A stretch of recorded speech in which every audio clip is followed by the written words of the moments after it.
আসসালামু আলাইকুম, আশা করি সব ভালো আছেন। তো গাইস, আজকে আর একটা সমস্যা নিয়ে আসলাম। এক তো ফ্রিজে অনেক সাউন্ড হচ্ছে যার কারণে ফ্রিজটা মানে একটু বিকট আওয়াজ করতেছে। আর দ্বিতীয় কিছু রাখা যাচ্ছে না, প্রচুর ঠান্ডার কারণে এই দেখেন কি অবস্থা। আর একটু পাওয়ার বাড়ানো হচ্ছে, দেখা যায় যে না সমস্যা হয়। এই দেখেন এখানে সব কিছু রাখা হয়েছে, ময়লা, একদম ময়লা পরিস্থিতি অবস্থা। বাট এটা হচ্ছে সিঙ্গার ফ্রিজ আর কি, কিন্তু বাট অন্য সব ফ্রিজের তুলনায় একটু সাউন্ড বেশি হতেছে আর কি। সাউন্ড হয়তো বা ফিল করতে পারতেছেন, হালকা ফিল করা যাচ্ছে, হ্যাঁ সাউন্ড।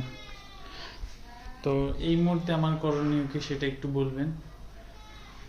পাওয়ারটা কি বাড়িয়ে দেবো নাকি যেভাবে আছে পাওয়ারটা ওইভাবেই রেখে দেবো?